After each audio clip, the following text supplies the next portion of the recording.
The latest in our series of Chat Politics interviews is with UKIP Commonwealth spokesperson Winston McKenzie. Here he is.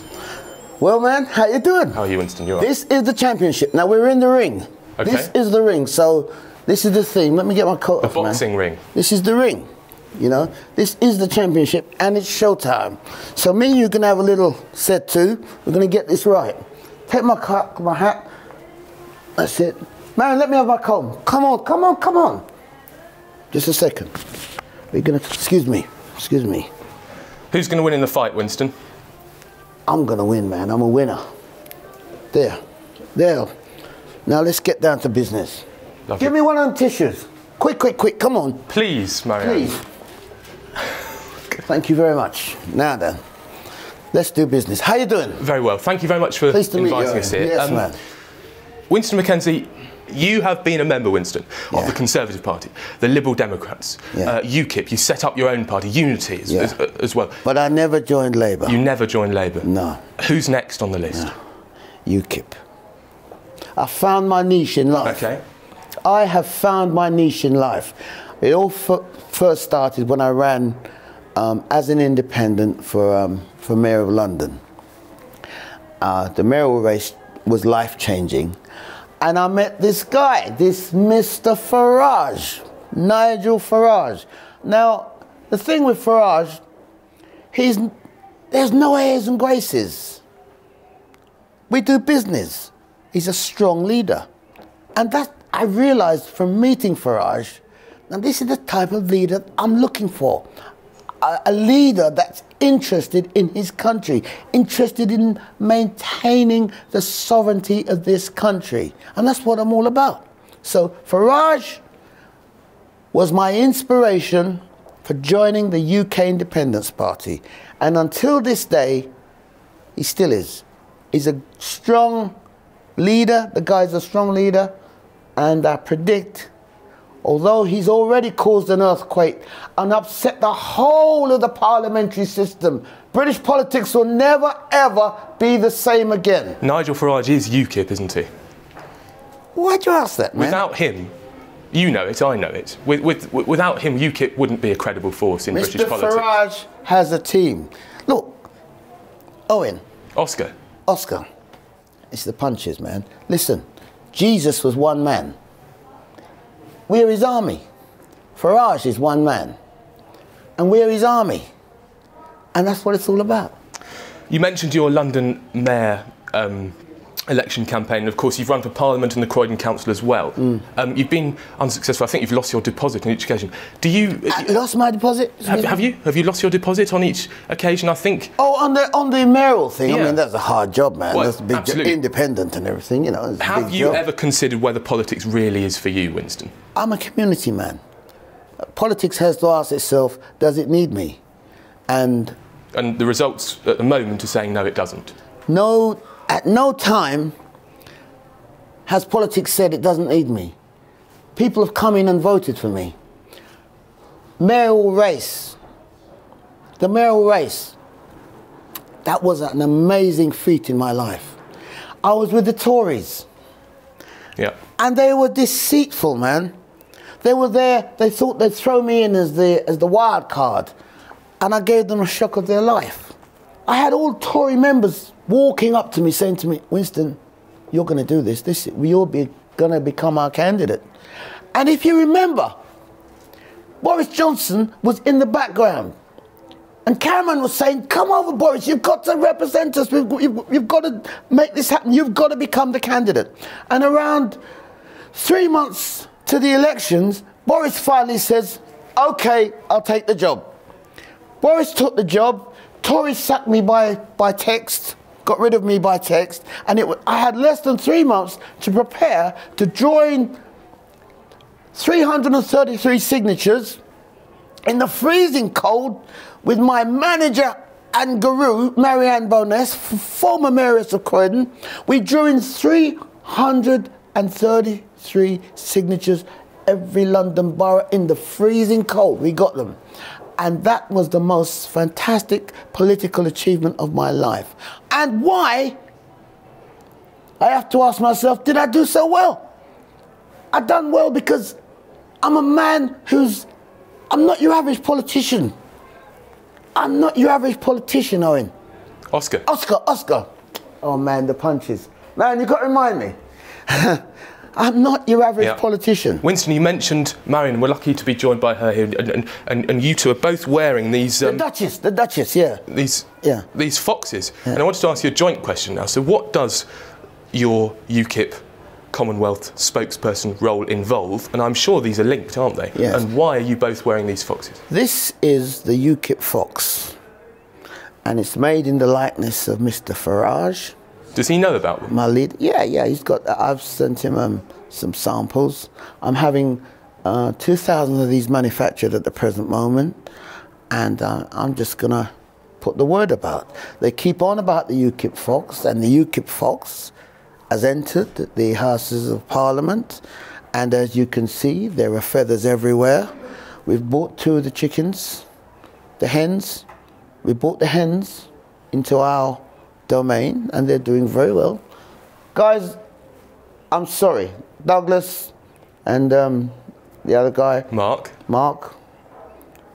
I'm not taking the mickey out of you. You're the world's greatest, and I'm so glad to have you on board, as I'm sure my leader is.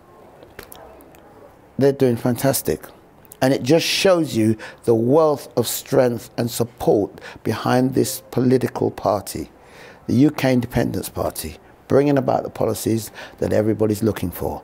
And I predict that this election will be the mother of all elections. This will be the mother of all elections. And if you go back to the 70s, when we had Labour Conservatives, and then the early 80s, and then suddenly Tony Blair's prediction that it'd either be Labour or Conservative. Now, what the UK Independence Party has produced within the last 20 years is phenomenal. How many seats are you going to win next year? That's hard to say, but I predict that it is UKIP will hold the balance of power. We will hold the balance of power at the next election, I'm sure, simply because the British public, now let's get this right, the British public, they're wondering how is it that Farage is like Teflon. He can do no wrong. Everywhere he goes, it doesn't matter what he says or does. He gets away with it. The reason why he gets away with it is because the British public are fed up with being used. They're fed up with being lied to. They're fed up with being abused. The mass influx of people into central London particularly, the mass influx of people has created and continues to create devastation. Of course, immigrants like myself, my father before me, who sadly died on the eve of the European and local elections, came here, made a space, worked hard, took the abuse, and made a way for people like me and many others. Now we have a situation whereby, and I'm getting on to immigration here, I'm getting on to immigration because I'm one of these people who are sick to death of hearing English people say, oh, how fantastic immigration has been for this country. Yes, it has. Fantastic. I'm an immigrant. My father before me was an immigrant. He worked, he toiled, and he built a place for himself. And now we are living in a different world. For every extra person, because of the system they operate now, for every extra person that comes into this country, a British person has to do without. And I'm not talking here colour or creed. And that's one thing we have to get across. How do you define British, Winston McKenzie? I define British as someone who comes here and toils and works and stands up for the traditions of the place where they live. You could be in India, Pakistani, you could be in Japan. You must, wherever you live, stand up and fight for the country you live in. The country that feeds you, the country that supports you. How on earth does that work if people such as yourself and members of UKIP are saying, actually, we need a stance on this and close the doors to this country? No, you're wrong, you're wrong, you're wrong, you're wrong, you're wrong. I told you we was going to have a battle today. Yeah. I told you we was going to have a battle. It. Here we go. No, knock me out. Come we don't say nothing about what do you say? Closing the door. What is your actual policy on immigration? I don't know. I did research last night for an hour. I was looking at your website, UKIP's website. I've absolutely no idea. Listen to my man here, listen. Our policy on immigration is simple. Is this? Good. One sentence, Winston. Two sentences. It's simple. Max. Adapt a quota. We need a quota. We have to... Britain and its successive governments who come in and they pander to the EU. Yep. They pander to all these other countries outside. Why do we call ourselves Great Britain? The great has gone. The British people are the ones who have to put the great back into Great Britain. And immediately they adopt a quota and sort out all our problems on the immigration and people coming in. What's the quota? The quota can be whatever you set it at. But what are you going to set it at? What's UKIP going to set it at? Listen, what I don't want you to do is come to me with all these university statistics. I'm telling you, look at me, not as a politician. I'm totally different, man, right? I want you to look at me as the man off the street, the ordinary man, ordinary black man who goes around trying to do whatever he can and to make his life better. I'm not the one... in my party. Totally understand. And as UKIP's Commonwealth spokesperson, it's perhaps not necessary then, are you saying, for you to sort of know the insides and outs of I know the insides and outsides. Don't worry, I know my job. Oh, good. I just wondered what the quota might be set at then, just to conclude the conversation on the immigration. What's the quota going to be set at? I have in my party experts who are working on the quota. I got on the train at East Croydon and, Marion, pass me that newspaper, quick, please.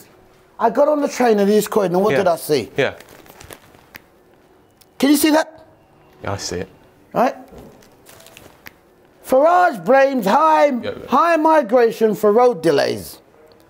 I got on the train. I couldn't get on.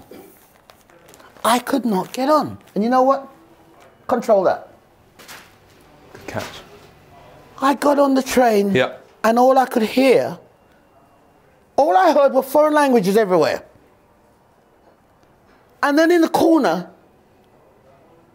there was a little English lady. And she said, oh, excuse me, you're squashing me. I've got a little boy here. And that was the only English voice I heard. So all this nonsense about Farage and UKIP being racist and me being a bit of an Uncle Tom, I don't care. When you see it and you hear it, you understand. Now, the only people advocating for this catastrophe that we find ourselves in are the institutions who are so adamant that we must go back to the days of slavery and hunger. And it's the labour which they're importing, these big companies, these massive institutions. It's the slave labour they're importing that's driving down wages and putting ordinary people out of business. And I'm glad to see young guys like yourself trying to get on. But even you're up against it. You're up against massive competition from Eastern Europe. And it's not right. I'm here because I have something to say for the ordinary man on the street. Yep.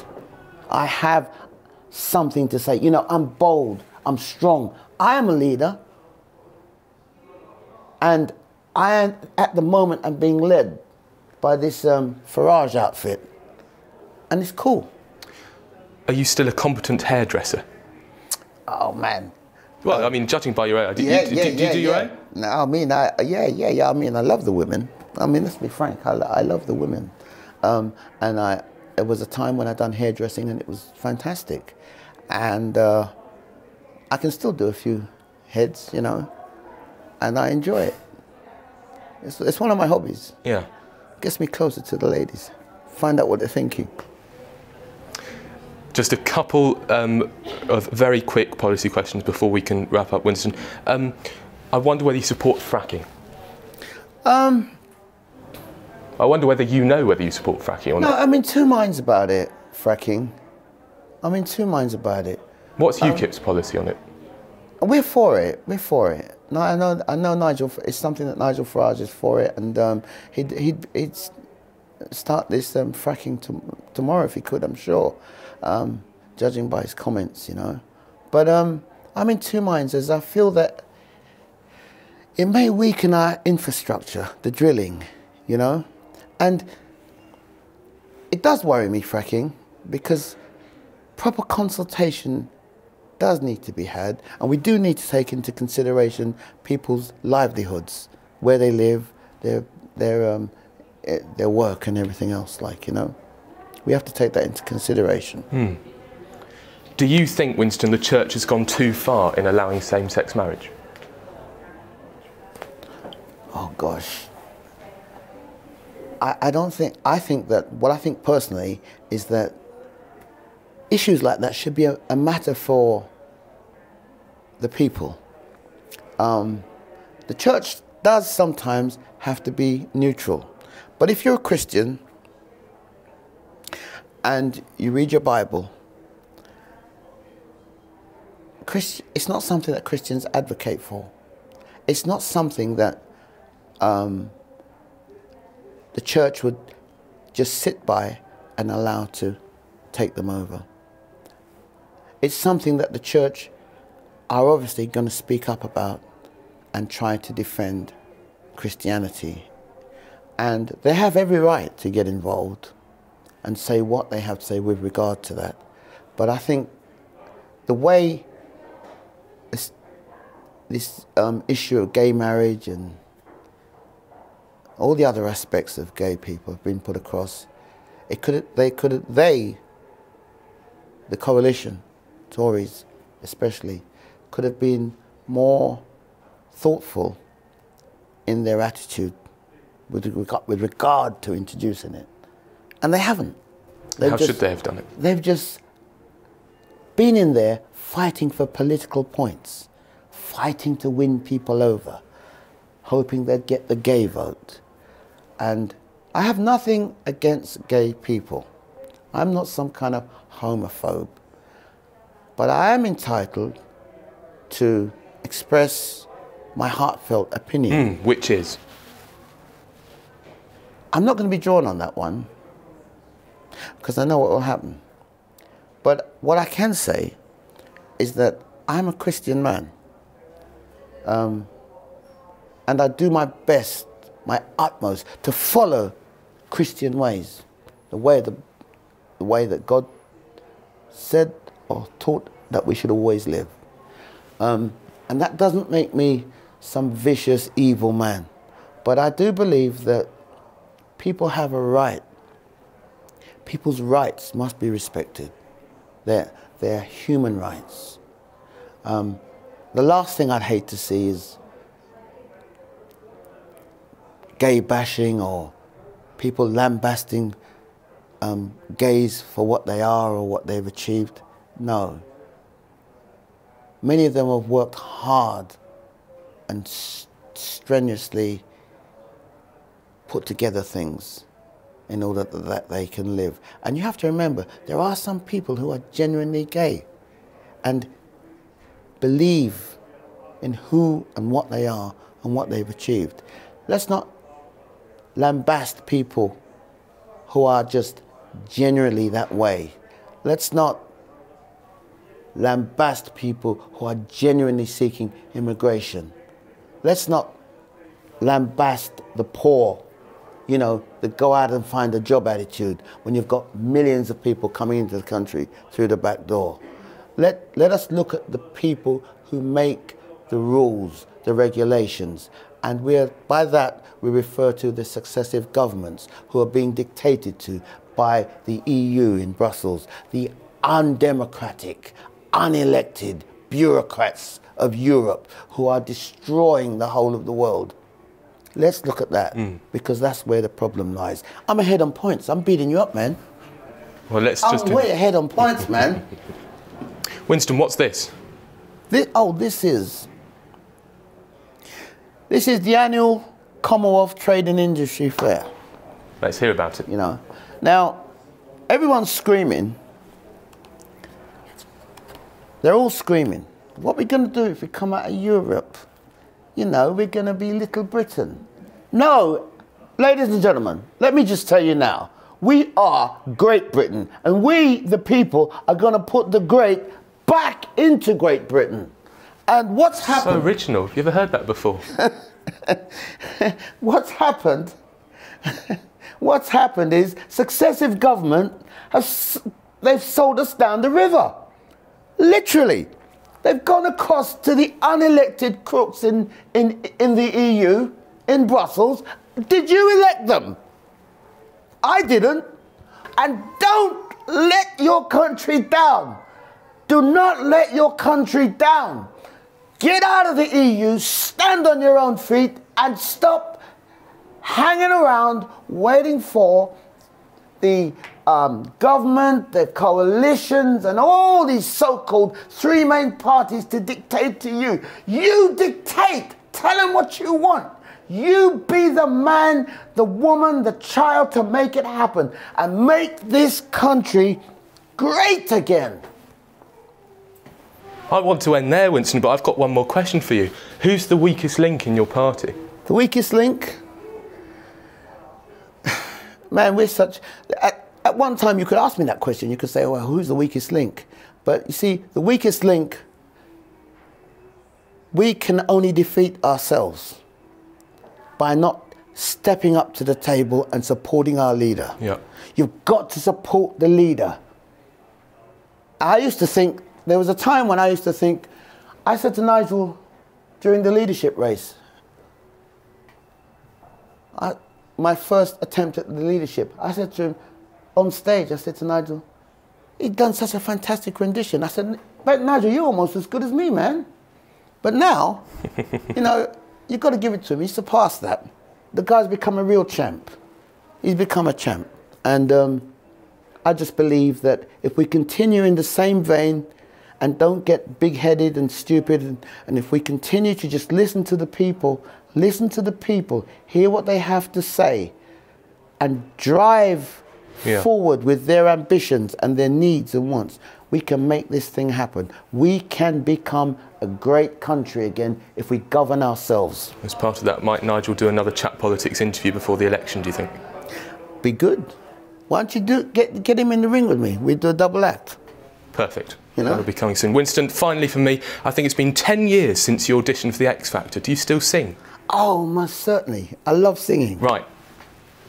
What are we going to hear? Take these chains from my heart and set me free. You've grown cold and no longer care for me.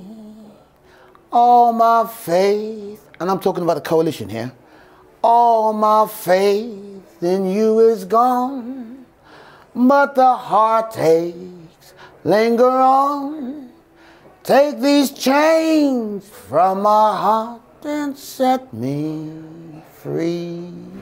Winston McKenzie, thank you very much indeed. Cheers, really man. appreciate it. Cheers, man.